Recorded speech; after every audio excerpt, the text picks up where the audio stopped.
NRC training available, but if you don't, you can probably still follow along. Stay with us here. What we do is we offer the opportunity for state-able programs that are either part of multi-state collaborations, as well as individual state programs who might perhaps be open only to in-state residents, such as Florida's program is. We give them an opportunity to dive into and provide information about their program's specific details, general guidance, and best practices. If you're here and you're outside of the state of Florida, you're welcome to stay. I think the information and the discussion today would probably be of interest to anyone across the country who's interested in the ABLE space. So these spotlights, they really do cover concepts related to investing and saving so that individuals who want to make the most of their ABLE account have a better understanding of these options. And we know that's oftentimes a new space, maybe an unfamiliar territory for people with disabilities. So it's a wonderful opportunity to be able to access the folks who are on our panel today and get a little bit more insight and some strategies and recommendations from them on how to make the most of your ABLE account in terms of that ABLE investing and saving and what that looks like. We also have a link there at the bottom of this slide, slide 11, and you can get all the slides. The information for that has been provided by Hope. But there's the link as well on this PowerPoint slide at the bottom to where our archives are for all of our different ABLE programs that we have featured to date. So you can find today's presentation is going to be on that next week, archived there, but we also have all the other programs we've spotlighted. So feel free to access that. Next up, and this is my last slide before I hand it over to the ABLE United team, I just wanted to show you, in terms of ABLE programs, there's 43 state programs in addition to the program out of DC, the District of Columbia, that are open and have ABLE accounts. Many of them are open nationwide, but if you're interested in choosing a program that might be right for you, we have great resources and tools to help you do so on our website. Encourage you to check that out. And for now, I'm actually going to go to the next slide and you'll see the faces of our Florida ABLE United team and who's going to be presenting today. I'm actually going to hand things over to Rachel Fackender, who serves as director at the Moore Agency in Tallahassee, Florida. Rachel is the public relations agency of record for the Florida Prepaid College Board and ABLE United. Rachel served as the program's spokesperson for 4 years and works passionately each day to educate Florida's disability community about the opportunity to save. She's going to be moderating the discussion with her team, and I'll let her go ahead and introduce the team and get us started. Rachel, the floor is yours.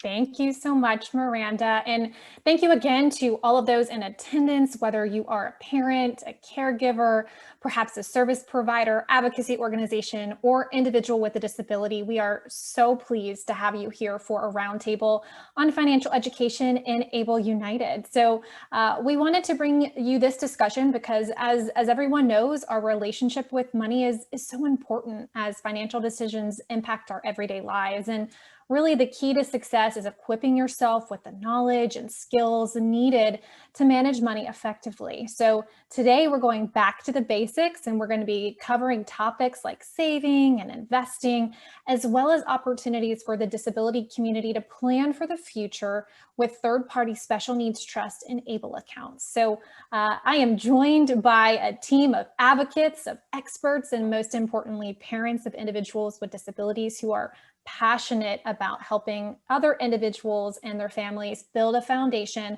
of financial education so they can too begin saving for the future without fear.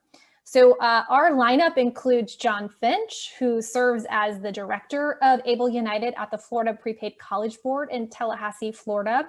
John oversaw the launch and continued success of the ABLE United program. Previously, he served at the ARC of Florida in various capacities, including the launch of a dental program that seeks to help individuals with intellectual and developmental disabilities receive emergency dental care.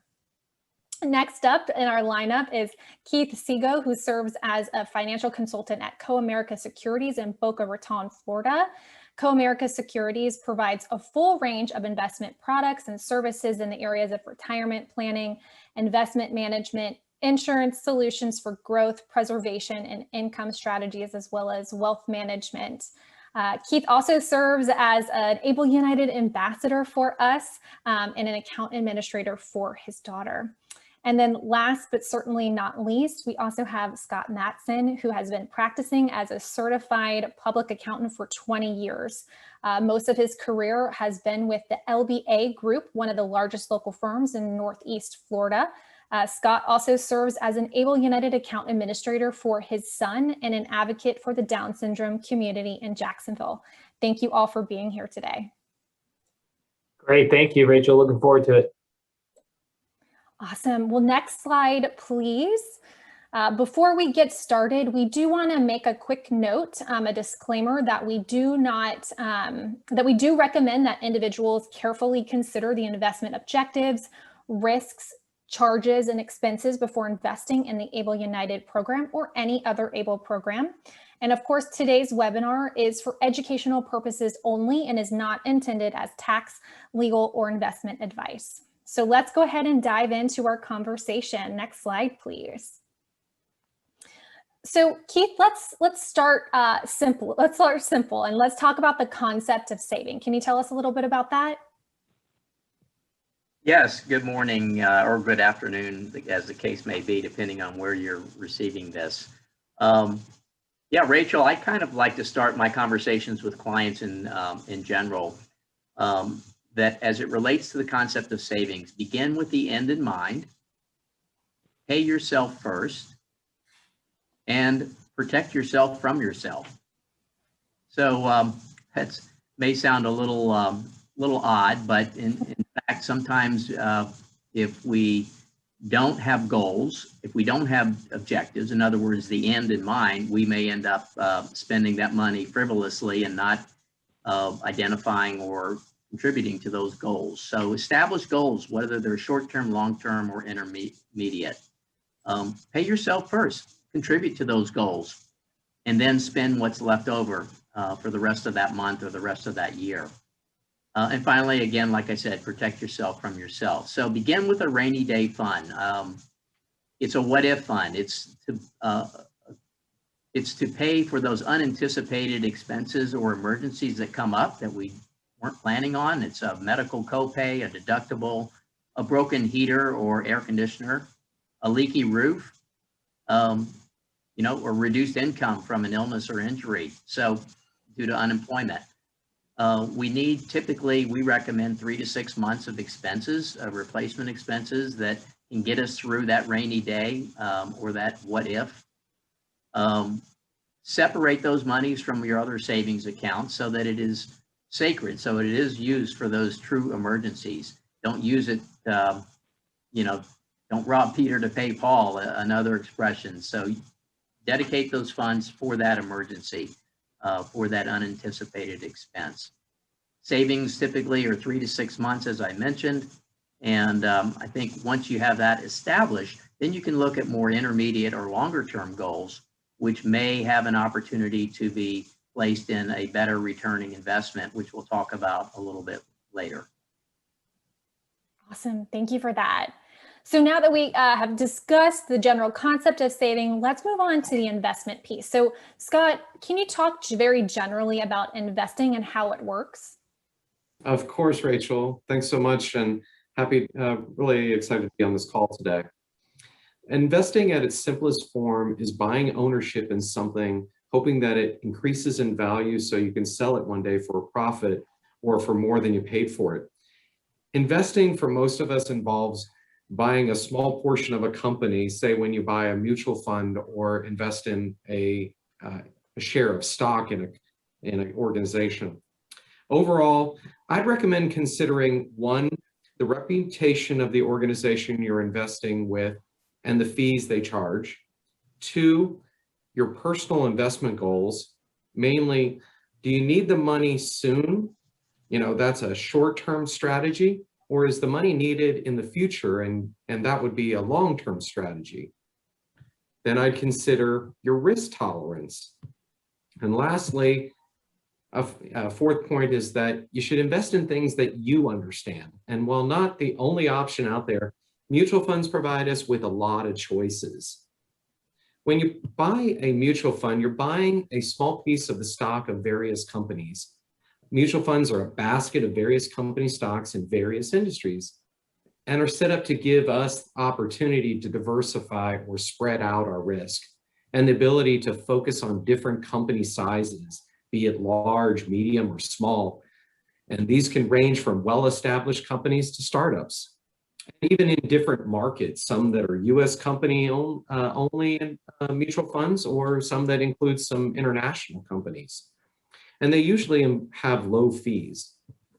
While investing involves risk, which means that there aren't guarantees that you'll make money and that you could see your investment even lose value, the stock market has proven to be a good choice. For example, the S&P 500 index originally began in 1926 as the composite index, comprised of only 90 stocks.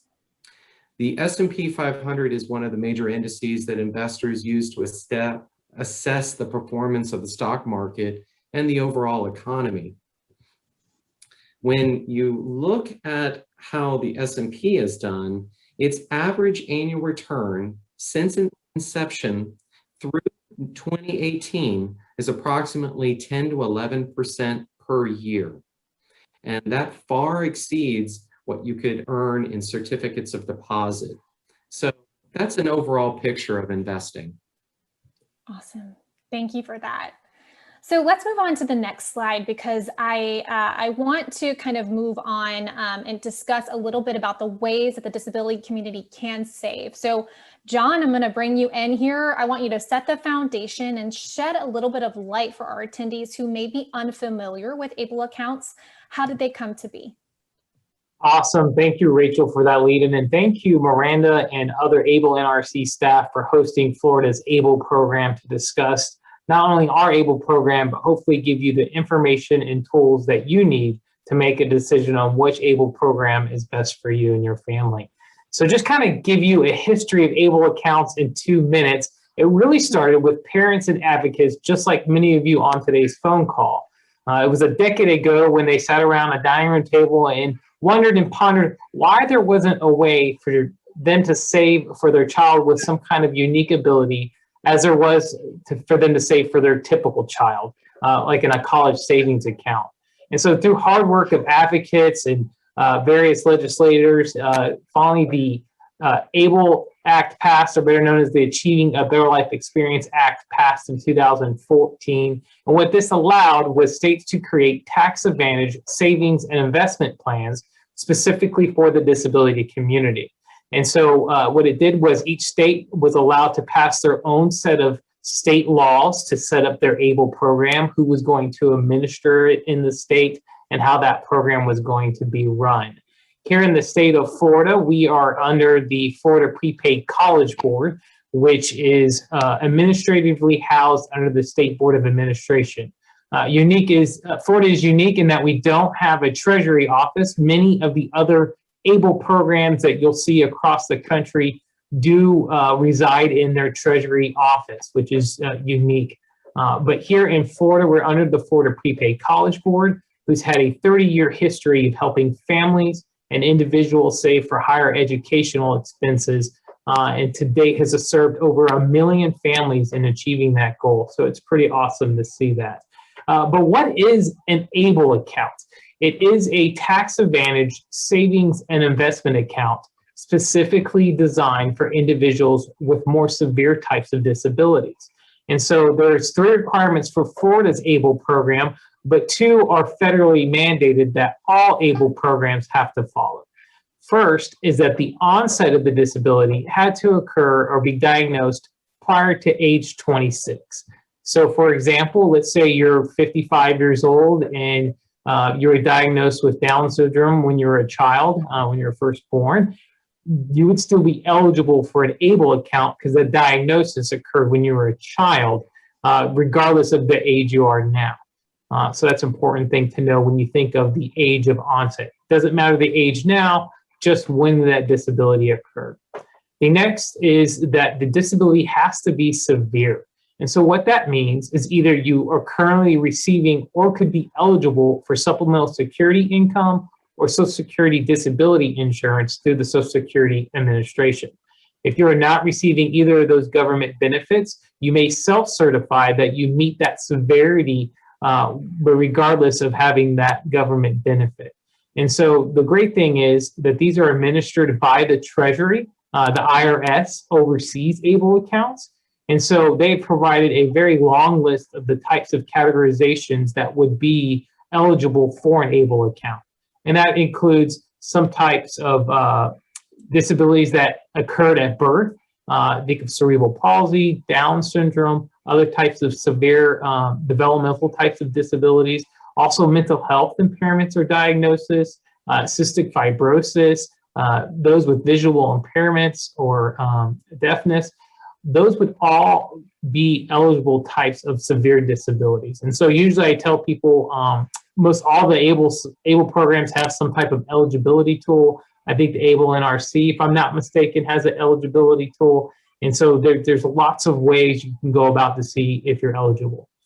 The next requirement is unique to Florida. And since we are run by the state of Florida, we are only open to Florida residents at the time they apply. And part of this is twofold. One, we want to encourage individuals to look at the ABLE program in their own state, as that state may have significant benefits of opening it in their state of residency. For example, I know several states have state income tax reduction. So if you contribute to your state's ABLE program, you can reduce your state tax. Here in Florida, we don't have state tax. But the unique thing is if an individual does move out of the state of Florida, they can take that ABLE account with them. And so hopefully, as we continue to dive about ABLE accounts, you'll get to learn a little bit more about Florida's ABLE program.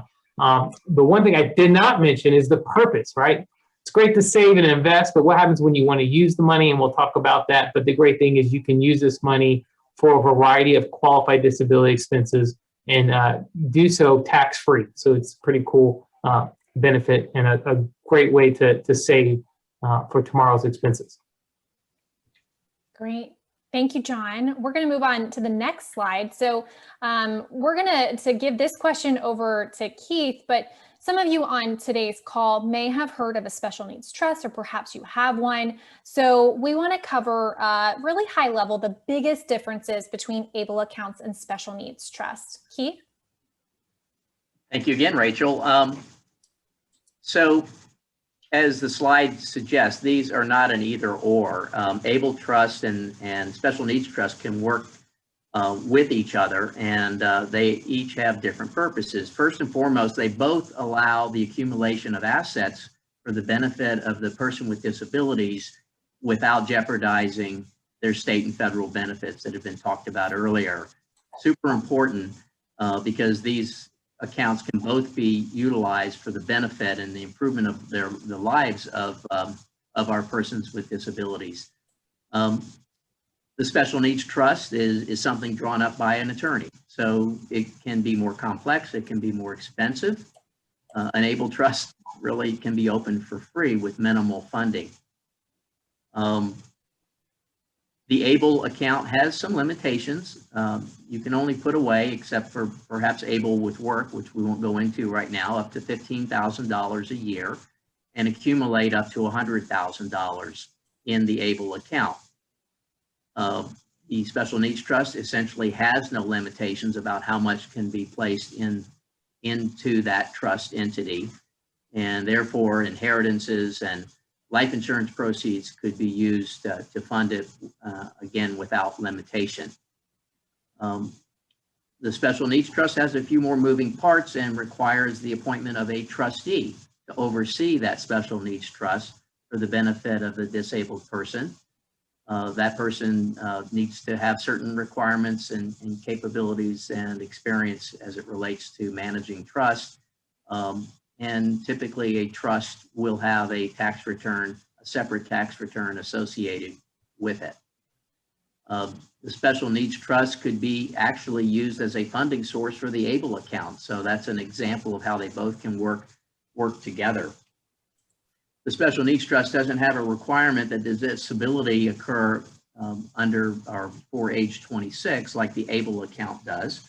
So for those who were stricken later in life, the Special Needs Trust could be a resource to improve the life quality for the person who has been disabled. So, you know, again, without going into additional detail, the ABLE account is more flexible, perhaps, certainly less expensive, and more available to most people without the needs for some of the complexities of a drafted document by an attorney, which obviously can create higher costs versus the ABLE Trust. So again, this is not a deep dive into special needs trust. If you have circumstances that suggest that greater amounts of resources are available for your family member or for the person with disabilities, that's a conversation to have with a qualified attorney. Absolutely. Thank you, Keith. So Scott, I want to move on to our next question, and it's really kind of about how parents can tackle having that conversation about money. What advice would you give to someone who is trying to teach their children at home about saving? Yeah, good question. So we've touched on savings and investing at a very high level. But my advice starts with the need to understand what real assets are. As PA, the standard definition, and won't bore you with the really technical definition, but it basically comes down to a resource with economic value that an individual owns or controls with the expectation that it will provide a future benefit. So for most of us, our home is our biggest asset on our personal financial statement. This also is called the statement of net worth, which simply is taking all your assets and subtracting the liabilities or what you owe to others. The difference between those two is your net worth. So my definition of an asset is slightly different when it comes to investing. I picked this up from a book called Rich Dad, Poor Dad by Robert Kiyosaki. While not the traditional definition, to me, an asset puts money in your pocket. Though necessary, a car and a house are not assets because they do not put money in your pocket. While these are assets for personal and corporate financial statements, as I mentioned already, they use up a lot of cash. And if you're not careful, can drain your financial resources. The car depreciates in value and requires upkeep and repairs. The house typically increases in value, but you're often financing it. So there's the principal and interest on the mortgage, the homeowner's insurance, as well as the upkeep and repairs. But don't get me wrong, I don't advise anyone to forego buying a home or a car. Instead, I try to get them to remove some of the emotions of these purchases and buy what they can afford, and not to think of them as assets for investing purposes. Of course, there are plenty of people that do invest in real estate, and so that is a specialty, but I'm really speaking to most of us. So I encourage people to take their money and invest it to buy real assets or the things that will pay them, such as investing in mutual funds, which pay dividends or a percentage of the company's annual earnings and increase in value. Remember the S&P that I mentioned previously that had an average annual return of 10% over 92 years. To me, the goal of investing is to create additional wealth to give you financial freedom. In essence, to give you choices and options. Investing is pervasive, yet simple at its core. It's deciding what to do with your money. Even deciding to put your paycheck in a savings account basically is an investing decision. My overall advice is start somewhere, anywhere, but start investing, even if it's a small amount. Build on what you started. Each year, increase giving. When you get a raise, a promotion, or take a new job, and you make more, give more. No amount is too small. Number 3, invest in what you understand. I've already touched on that. It's important that you don't put your money in things that you don't understand. They should make sense to you. And finally, educate yourself on investing and financing. By attending today's webinar, you are doing that. It's important to understand your own options. You've worked hard to earn the money you have. Expect the same from your money. It should be working hard for you as well. That kind of summarizes what I talked about. Great. That's such good advice. Thank you so much, Scott. So I want to pivot back to ABLE accounts because we do get a lot of questions about how does it work. So John, how do you request or withdraw money from an ABLE account? And let's also cover who can contribute to an account and if there are any limits to how much an individual can contribute in a year. Great, Rachel. And kind of building on what Scott just said, the idea of starting somewhere. So let's say you started to save in an ABLE account. Now we'll flip the script here on you, Rachel. We'll talk about contributions first because you have to have money in the account before you can take it out, right? So an ABLE account, anybody can contribute to an ABLE account, which is pretty cool. So it could be the beneficiary themselves if they're working or have money. It could be family, friends. It could be businesses, entity, organizations, trust. It goes to the definition of the IRS of basically a person. And that's a very broad statement, which is pretty cool because it is a commingled funds. But with that, there is a limit to how much an individual can contribute to an ABLE account per calendar year, and that's $15,000 per calendar year, or more than that if they're not saving for retirement and can utilize the Able to Work contribution, which allows them to contribute above $15,000 up to a maximum of $12,400 or so dollars. So in addition to that $15,000, so it's pretty broad. So money's in there. You want to now take it out. What does that process look like for ABLE United? Individuals can request funds to be withdrawn and put back into the connected bank account when they enroll. They can also request a check to be sent to them or a third party. Currently, that's only available over the phone, but we're hopefully making that available online as well. And we also have one of our newest features is our ABLE prepaid card, which is brought to us through TrueLink Financial. It is a Visa debit prepaid card that can be preloaded with funds. It can be used anywhere Visa debit cards are accepted. From my knowledge, a lot of other ABLE programs across the country do utilize this. And the big differences you're going to see is some other programs have checking accounts tied to them, so they might become with the checkbook. But here in Florida's program, primarily we see most people using that online withdrawal method back to a connected bank account, and then followed by the requesting a check. But we're starting to see, we did launch that prepaid card last year, and we are starting to see an uptick of the amount of people utilizing it. It's pretty cool to see how people are using those funds, from everywhere to just going out to eat, to transportation, getting around town using some kind of rideshare program, or even going shopping online. So it's pretty cool how people are utilizing those accounts. Awesome. So we talk a lot about ABLE accounts being tax-free. Scott, can you explain what that means to our attendees?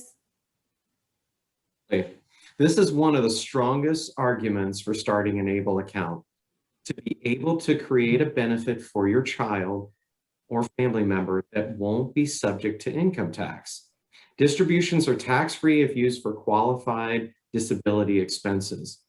The ABLE account funds can then be directly accessed by the disabled individual or the guardian or an authorized individual to use for these disability-related expenses. So what are those? Generally, a qualified disability expense, any expense related to the designated beneficiary as a result of living a life with disabilities. There's no conclusive list on what makes up a qualified disability expense, as the purpose of the ABLE account and the ABLE Act is that it's a benefit to help improve the health, independence, and quality of life of the individual with the disability. But here are some examples of eligible expenses, and they've been mentioned throughout this presentation.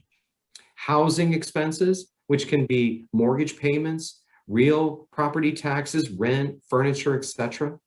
Transportation, including gasoline and car repairs, public transportation, etc., medical expenses, prevention and wellness, including insurance premiums and copays, education, employment training and support, assistive technology and personal assistance services, financial management and administrative services, legal fees, and even basic living and personal support service expenses.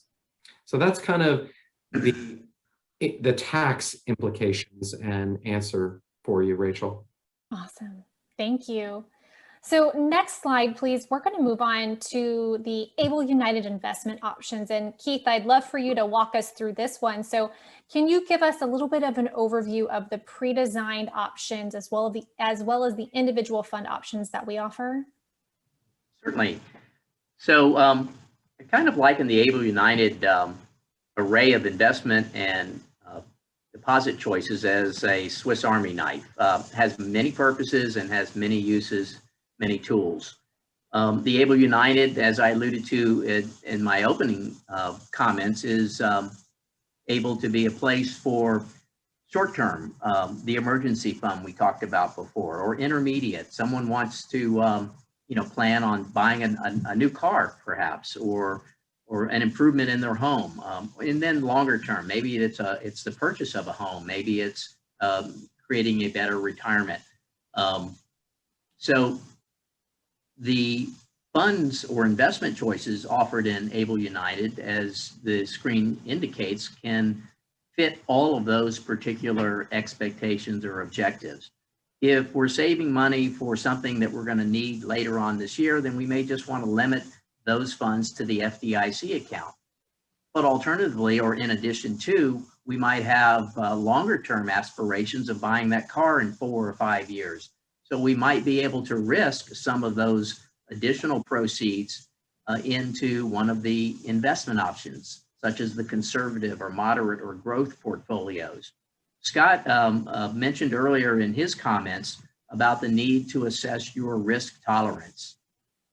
So risk tolerance is basically translating what is your ability to tolerate the ups and downs, the volatility that the market brings us. In as much as over the past 90 some years, the market, as reflected by the S&P, has brought us over 10% returns, it was not a straight line. And there were years and several years where those were down years. So you lost money on paper. So assessing your risk tolerance is super important to evaluating which of any of these investment choices makes sense. The short-term savings, probably the money market or the FDIC. If you have longer-term aspirations, we can look at exposing some of those proceeds to the markets. A couple of ways to do that within the Able United funds is to build your own, using maybe the U.S. stock fund from Vanguard and the U.S. bond fund from Vanguard, and the international stock fund from BlackRock. That's for those of you who have an affinity for the market, who follow it, who research it, and can kind of pick your own array of investments. For those of us who are not as adept or interested or have the time to attend to our markets, let the professionals do it by building you a portfolio that reflects your risk tolerance. The conservative person who perhaps enjoys the merry-go-round more than the roller coaster, growth, who on the opposite end likes to, has no problem going down the interstate at 70 or 75 or 80 miles an hour. So it's very important that when you put money into the investment market, you have a good understanding of what it's going to do. And one way of doing that, of course, is educating yourself or engaging an investment professional that can walk along with you, that can coach you, that can educate you as to what makes most sense for yourself or your disabled, your family member with a disability. The most important thing, again, to allude to what Scott had said earlier, get started. I did an analysis or pulled an analysis that said waiting just 5 years. And if you use the example of putting $1,000 a year away in an investment and you start at age 25 and you assume about a 7% annual return, you will have accumulated almost $200,000. If you delay your approach to investing and you delay it for 5 years, that $200,000 at age 65 is going to be about $138,000. So 5 years of waiting can have a massive difference at the end of that time frame. So again, you have to have time. If you don't have time to invest in the market, that's the other adage that we are very concerned about. If you don't have 3 to 5 years or longer, then you probably should have very minimal exposure, if any, into the market, and stick with the FDIC, stick with the money market. But if your time horizons are longer, as history has indicated, having some exposure to the stock market, the investment market, will serve you well. Awesome. Such great advice. Thank you for sharing that, Keith. So, John, I want to bring it back to you here. So now that we understand the investment options, let's talk a little bit about how account holders can change how their money is allocated once it's in an Able United account. Awesome, Rachel. And Keith, great analogy and about the merry-go-round or the roller coaster. That got me there. I had to make sure my line was muted. I'd probably be the one over at the corn dog stand. So I don't know if that's the FDIC option or money market fund or where I would be at. But so let's talk about, okay, so we've talked about monies into the account for an Able account and taking the money out. One additional note I want to make here before we talk about switching money around is that it is important to know, unlike other financial options and tools out there, individuals are limited to only one Able account nationwide. So if you open an account here in Florida, you moved out of state and kept your Florida one active, and say, you moved to Illinois and then you open the Illinois one, that Illinois Able account could cause you some heartburn later on at the end of the year, and it might not be counted as an Able account, and therefore could count as an asset and cause some penalties. So that's important to know. So if individuals have money in their Able account, and this is a federal mandate, individuals can only move around those existing funds twice per calendar year. And so, for example, let's say beginning of the year, the market was pretty tolerant and you were in a growth portfolio and you decide, okay, I'm going to put all that money, it's in the FDIC option. And then 2-3 months later, you said, okay, I'm going to take all the money and put it back into the growth portfolio. Those are your two allocations per that calendar year. So you would have to wait a whole until the next calendar year in order to move that money again. But a lot of programs, to my knowledge, and Able United, gives you the flexibility to change how your incoming money is put into the program, and even sometimes how your outgoing money is removed from the Able account. So there's ways to kind of move money around, but that invested funds can only be switched around twice per calendar year. Awesome. Thank you for that. And I want to just bring up one additional point, and Keith, maybe you can speak a little bit more to this, but looking at a question about, I've chosen an investment option that I think is right for me. Can I still lose money? Is that a risk? Is that something that, individuals should consider? Can you cover that a little bit more? So in the market, yes, at least as we like to say, on paper, you can certainly lose money from one day or 1 month or 1 year to the next. What works in the investment market is staying invested. It's not timing the market, it's time in the market. So in as much as there will be volatility, ups and downs, peaks and valleys, over time, with enough time, the market has proven to be one of the best ways to grow wealth, grow your investments, as long as you have that time. But yes, it may require seatbelts at times to keep you from doing something which most individuals do, is they panic and they sell after the market has gone down. And that's what I try in a cautionary way of telling my clients, let's just hold on tight, we'll get through this. Absolutely. Thank you for clarifying that. So we want to move on to the next slide here and talk a little bit about fees. So fees that are associated with our investment options. So John, can you cover this particular slide and talk about all things fees when it comes to investment options, and then of course, just an Able United account in general? Yeah. So Florida's Able United program, like I said early on, is backed by the state of Florida. And so we're very fortunate to be able to get an appropriation to keep this program running and then pass off the basically no fees to our consumers. And so we always make this statement. So for Florida residents, we try to be the best value for Florida residents. And with that, there is no application fee or monthly account maintenance fee. There is that minimum contribution to get the account started for $25. And then if you do want paper statements to be mailed to you, there is a $10 annual fee for that. Also, the flexibility of the prepaid card is available, but there is a $2.50 per month fee to have that.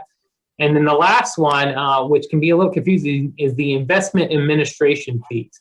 And these are fees usually that is passed down to us from the various investments that we have. And those range from 0%, which our FDIC option, there is no fees to invest in that, and all the way up to our more risky investments, which is 0.29% annualized of the account balance. So very minimal when you think about it. Most often, all these programs outside of just Able United, when somebody sees their investment return, those are usually net of whatever these investment administration fees are charged. What also is unique is if you compare this to, let's say, regular mutual funds or other types of investments outside of an Able program, these investment administration fees are actually quite larger. And so the great benefit in Able account is that we're pulling together everybody's assets to be able to offer what we call institutionalized shares of these mutual funds. So, for example, I'm able to get, as a state program, 10 basis points for an investment option. That's that 0.1% annualized. But the minimum buy-in to get that rate is $10 million, right? And so, many people don't have those kind of assets just laying around. But if they wanted to invest in something similar to that, it would be much more expensive for them. So we're able to offer really great rates because we are pulling together people's resources to be able to offer such low fees. And so that's high level, the cost associated with opening an Able United account. Awesome. Well, we've covered a lot of great content. So we do want to open it up to questions from our attendees. So if we'll move to the next slide, we just want to remind everyone to please use the Q&A box to submit any questions that you have during today's webinar. Please do not utilize the chat box. So we will try to answer as many questions here together as we can. But please know that if we don't address your specific question, we will be reaching out to you directly with the email address you utilized to register.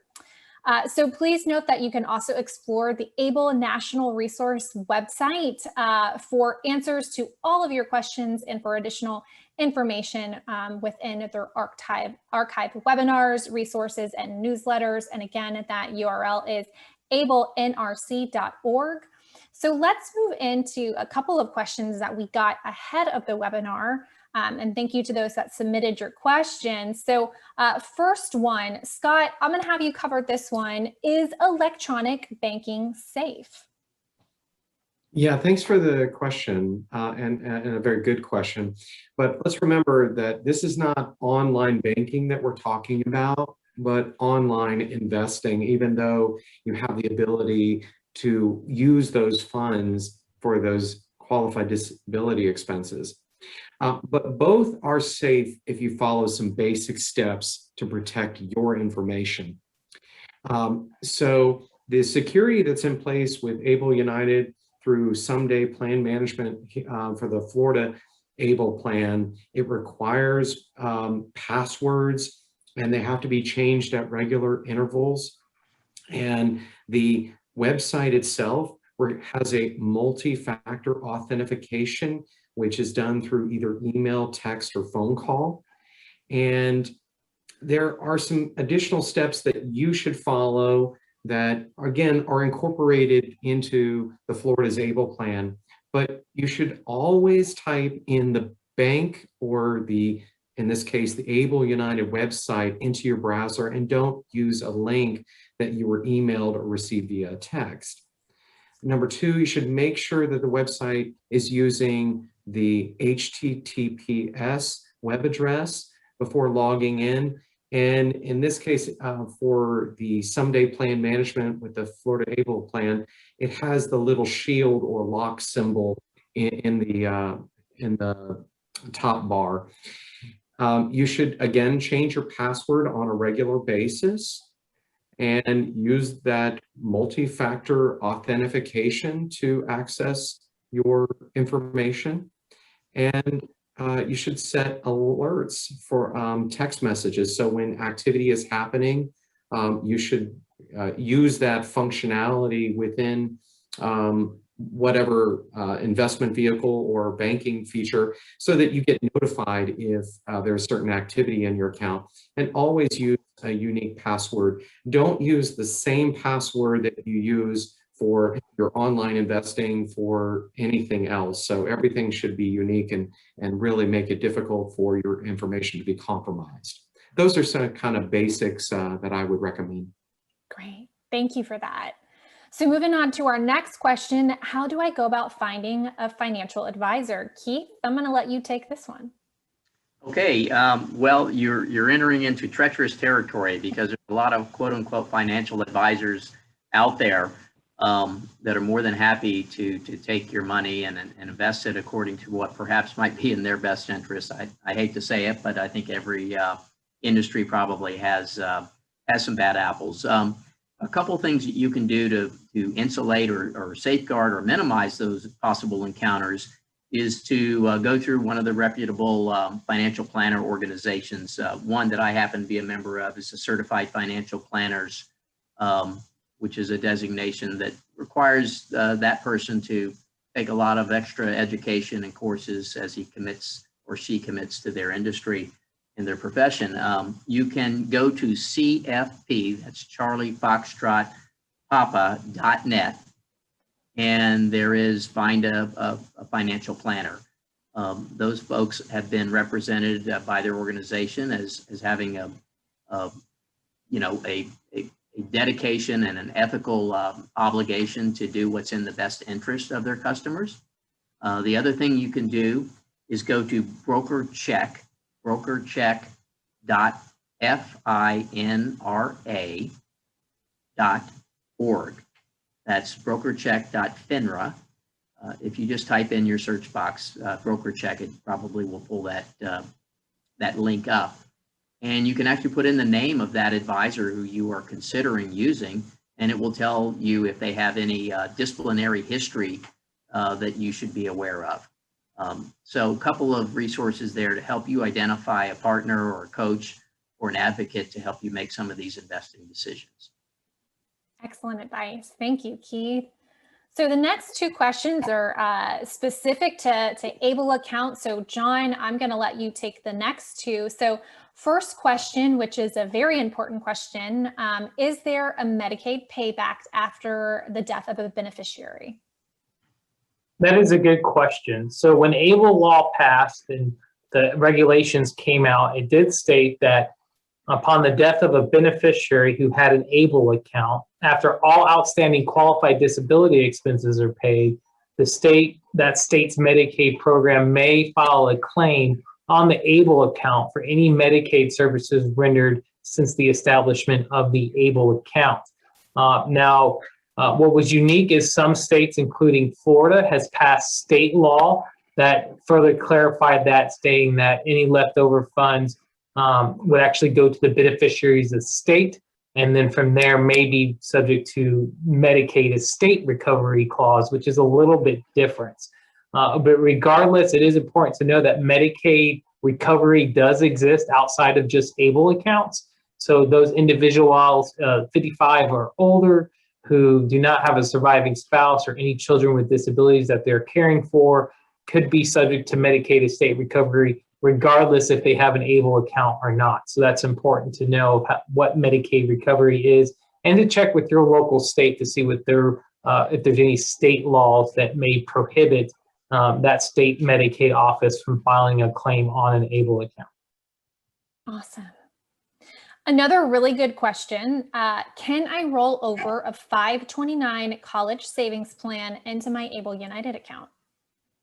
Yes, that's a great question. And thanks to some legislation that passed after the ABLE Act, it did allow 529 college plans to roll over to ABLE accounts. But it is unique in that it does count towards that 15,000 annual contribution limit. So individuals who had, significant college 529 plans in existence, and will take, it could take multiple years to roll over those funds into an ABLE account. But what also is unique is that the language that talks about 529 rollovers is found in IRS section 529, which allows individuals outside of just that beneficiary to roll over college savings plans. So it could be a siblings, it could be an aunt, an uncle, it could be parents, or even a cousin's 529 accounts that might have leftover funds, and they can actually contribute or roll those over to somebody's ABLE account. So that's pretty cool. Awesome. Also seeing a question in regards to the ABLE Age Adjustment Act. John, do you want to take that question and address where that currently stands today? Yeah, that's exciting news. And so part of being the director for Florida's ABLE program is I participate in various national calls with other ABLE constituents, including ABLE NRC and all the other ABLE program administrators. And I was actually on a call a few weeks ago that was talking about just the environment and the likelihood of the ABLE Age Adjustment Act of passing. And what that would do, just some background, is that would basically up the age of onset from 26 to 46.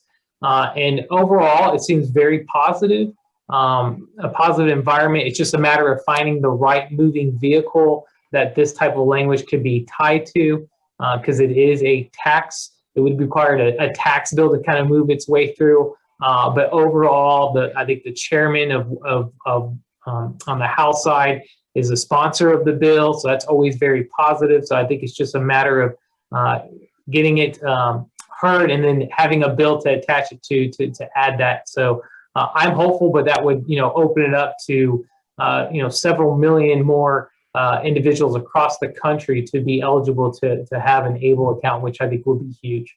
Yeah, right. We think it would be potentially an additional 6 million people who would be eligible. And currently there's 8 million people who are eligible with the prior to age 26 onset, which is significant. And I know some folks had asked that in the Q&A as well, and we gave the Senate and the House bill numbers there as well. And John, I sent that to you also, if you want to cite that. But yes, this is it's very evolving, the ABLE space, and you can see that through this proposed legislation. Yeah, it's a true game changer. Right. So I know everyone's keeping their fingers and toes crossed that we'll see this come to fruition this year.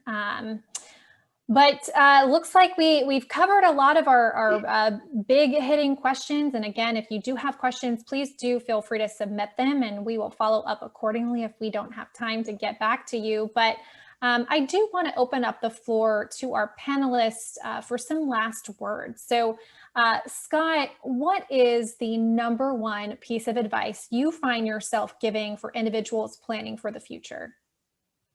That's a great question, but hard to really sum up with one action.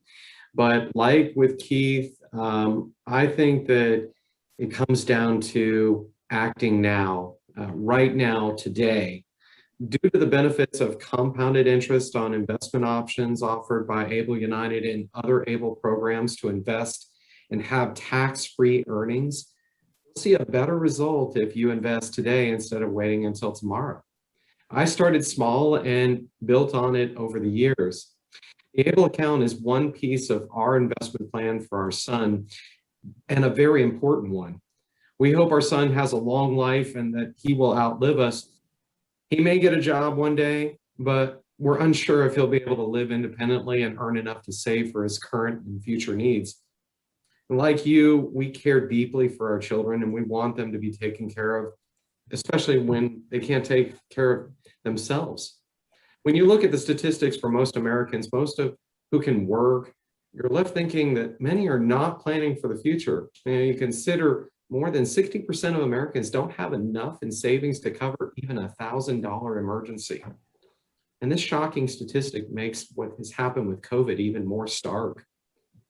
I don't want this kind of uncertainty for my son who has Down syndrome. I started his ABLE account with what we could afford and slowly increased the monthly contributions over the years until finally last year, we were able to put in the maximum. Investing can be intimidating, but if you start with small steps, such as investing $25 a month, you'll be on the road to creating a benefit for your son or daughter that gives them real benefits and, most importantly, choices. Financial assets give a person choices, and that's what I want for my son. The ability to have choices one day, just like typically developing people have. We're very pleased with the performance of the funds we've invested in through Able United, and we know that our son will be okay whether he's able to get a job one day or not. We know he'll have choices. That's beautiful. Thank you, Scott, for sharing your advice with others that are on today's webinar. Keith, same question. Yes, tough act to follow with Scott's eloquent description of why you got to get started now. You know, I'll use that overused adage, you know, people don't plan to fail, they fail to plan. And part of that means coming up with a plan, coming up with needs and objectives that you want to fulfill for the benefit of your family member. Start with a little as $25 can get that ABLE account opened. Open up some gifting options that I've done for my daughter. We recently, after I think 4 years, have finally accumulated enough for her to buy a new car. So she has the ability to drive, and her junker was on its last leg, but she's been able, along with us, my wife and me, to put money aside that I've gladly matched. So I've given her some incentives as well to put money in this account. And we're now ready to make that, get rid of that junker and buy her a new car with a lot of funds that she has accumulated. But it's all been able to be done in the ABLE account that would not have been possible without. So get started now, take action, get a plan, and move forward. And we love hearing those stories about, you know, I think early on, a lot of folks who opened up ABLE accounts maybe didn't know what they were saving for, but they just wanted to get started. But now we're going to be celebrating our 5th birthday in July. That savings has started to accumulate for some individuals, and they are starting to utilize those funds for, you know, everyday expenses or you know, kind of big ticket items like cars. We've had several of our account holders share their stories with us about how they were able to purchase their first car. And, you know, to your point, Keith, that wasn't something that they were able to do previously. So we love hearing those stories. And we also appreciate both you, Scott, and Keith for sharing your personal stories about your children and how they utilized, or how you all have utilized your ABLE accounts. A true testament to just how critical an ABLE account is to what we call the financial tool belt. But John, I want to give you the last word here on why those attending who don't have an ABLE account should consider opening one. Thanks, Rachel. And if Keith and Scott have not persuaded you, I don't know if my words will, but I would just encourage you to join the masses, right? So here in Florida, we've had over 6,200 individuals enroll, saving combined over $40 million. Just here in Florida alone, in Florida's Able United program. And just to think, just as Keith mentioned, and as we have heard testimonials from many others who, for the first time, actually have buying power to purchase things that they need or have wanted that are going to truly impact or improve their health, independence, and quality of life. And I think those last two, the independence and quality of life, are just insurmountable. And to now say, I can finally do that is pretty powerful. And nationwide, I mean, over 82,000 accounts have opened, saving combined over $650 million. and just excited that the future is going to be bright. So I encourage everybody, check it out. Check out your program. Check out our program. Able NRC does a great job of providing all these resources available. And it's just to get started, to think about what just $25 can get started today and what that can be in the future. So just thank you all, and thank you, Miranda and others, for having us today. Thank you, John. And it looks like we had one additional question come in that I do want to make sure that we answer. This individual is an active duty military and a Florida resident, and they're looking to sign up their infant son for an Able United account, which is great to hear. But he is currently serving they're not currently living in the state of Florida due to military service. So does that make them ineligible, John? Can you cover a little bit about that? Yeah, so our requirements is that they have to be a Florida resident at the time they apply. We always encourage individuals to look at what state they're in and what that ABLE program offers, because so many states do have state tax benefits, which, it can be pretty big for some individuals. But if it is a case where, you move in the state and then you move out, you can always take the Florida ABLE program with you. So I always say, see what else is out there, see what's available in your own state. Great, thank you for that. So next slide, please. Really, again, thank you so much, to John's point, to the NRC team for having us today. And thank you to everyone who attended. Knowledge is power, and this is a very important topic to be discussing. But before I turn it back over to Miranda, I do want to share how you can reach us. So we are online at ableunited.com, and you can actually chat with our customer service team via live chat. You just look for the icon on the bottom right hand of our webpage. I'll also say too that we recently introduced ABLE office hours. And so if you go to ableunited.com and click on our events tab in the main navigation bar, you can see when we are available and book your one-on-one conversation with either myself or John or another one of our team members. So really encourage you guys to look into that. We also recently launched a Spanish resources landing page, which again is available at ableunited.com /Espanol. You can also reach us via phone with the different phone numbers listed on the screen here. But again, thank you guys so much for joining, and we hope that you'll reach out to us with any additional questions that you have. So with that, Miranda, I'm going to turn it back over to you. Great. Thank you so much, Rachel. And we really appreciate Keith and Scott and John joining us today and sharing. They wear multiple different hats when it comes to ABLE there in Florida. And that's really, it was really an effective discussion. We covered a lot of ground. I know there were also many questions that came into the Q&A. I think we may have caught all of them, but the information on the screen in front of you, any questions you have or think of afterwards, feel free to reach out to the Florida Able United team. You can also post any of those questions in the post-training survey we're going to get to in just a minute, and we'll share that information with the Florida United team, also Able United team as well. But if we go to the next slide, I just want to show a couple, as we're wrapping up here, we would encourage you to please help spread the word. You've learned a lot more about ABLE here today, and we hope you'll share that with others among your network about information around ABLE accounts, sharing that with your friends, family, community groups. We encourage you to help, of course, open an ABLE account or assist someone else with opening up their ABLE account. You can subscribe to our Achievable newsletter. It's a bi-monthly newsletter. We share great information and updates on ABLE, best practices, strategies, information from account owners and family members on their experience with ABLE. Please also consider connecting with us on social media, and please stay tuned to future ABLE National Resource Center webinars that are coming up. If you go to the next slide, we are still working on our next April webinar, so please stay tuned. Here's the link for that. Additionally, on the last couple of slides, the next two, we have ABLE National Resource Center links to some specific things that some of these things were reference during the discussion today. So if you didn't get your questions answered, these are some additional tools for you. There's the link to connect with our webinars, those that are upcoming, as well as the archive webinars. There was discussion around special needs trusts and pooled trusts and ABLE accounts and how you don't necessarily have to choose among one or the other.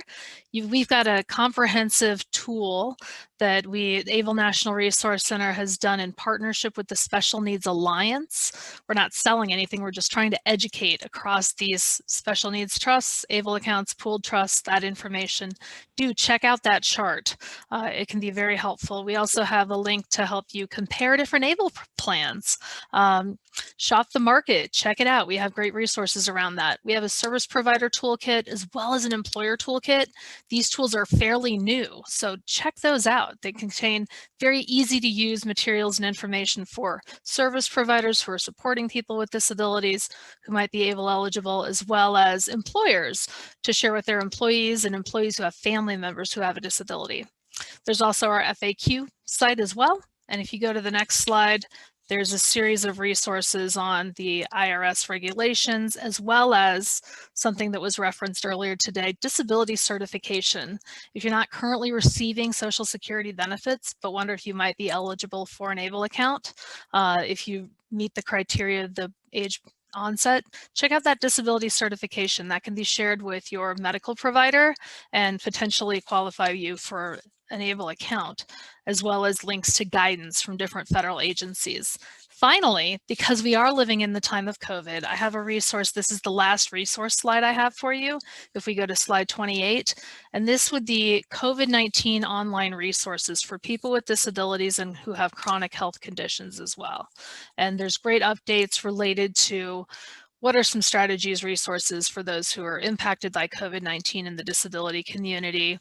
Check that out. There's a lot of crosstalk. This is actually run by National Disability Institute, which is also the parent organization of ABLE National Resource Center. So you'll see some of our stuff on there, and we also reference back to them because we want to make sure we're meeting the needs where they're at and what is happening and what we're all going through and how to best get across and make the most of the situation that we're facing, and hopefully seeing the light at the end of that tunnel as well, that will definitely have long-term impacts from that and recognizing that. So please hang on to that resource, check it out as well.